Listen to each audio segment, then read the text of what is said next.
Ето така разбрах какво значи любовта. Индикациите на любовта, които са в сърцето. Прекрасна двойка. Опитах се да бъда романтична и в края на сватбата, дори когато няма реклами. И както приказките става. Принцът, Ники, на принцесата папи ръка подава. И тръгват те по пътеката голяма, където живота към Англия или в България. Той е само за вас двама. Много силни аплодисменти!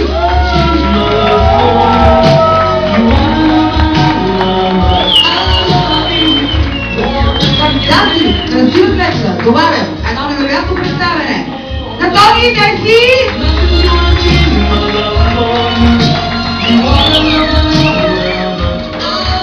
Прекрасните, аз съм уверена, поне с друго, поне с емоция ще ни зареждате, това е много важно. Един неемоционален човек не може да даде това, което дава такъв като вас. Бъдете живи и здрави, бъдете близо до папи и Ники да имат нужда от вас. И чакаме да се обадите. И семейство Сакутови! На Елена и на Христо! Благодарности, всъщност Елена май се тръгна. Къде е Ицо? На прекрасните родители един поклон още веднъж. Мислено поклона! Бъдете до децата си и се радвайте. Давайте най-доброто от себе си, защото те го очакват. Живи и здрави, още веднъж ви казват, че ви обичат. А за нас беше удоволствие да бъдат с вас, уважаеми гости. Прекрасни приятели! Ники и папи трябва да се гордеете с вашите приятели. Сега вие направете поклон пред тях. Точно така, защото те го заслужават. Пригодни и без този невероятен фон, искам да ви кажа, че сватбата ще да бъде на една трета. Страхотни аплодисменти за всички приятели!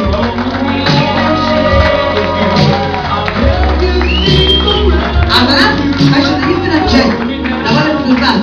Моя колега, диджей Живко ли? Само толкова ли? Още една вълна! И за моята скромна персона Евгения Стоянова.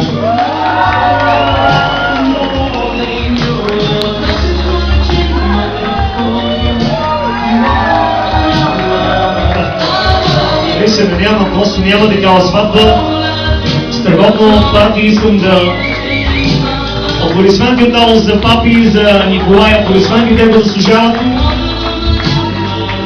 Самото начало, когато се върнаха от Англия, говорихме, бяха доста предестени как ще стане партията, как ще протече.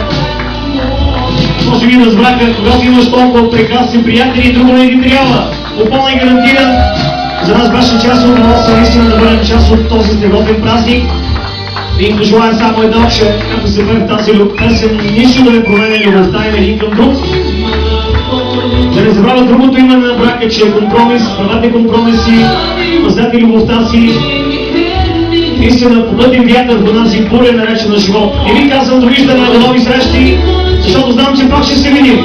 Може би в Англия, като се видим да кажем, помниш ли? И аз бях там, и аз танцувах.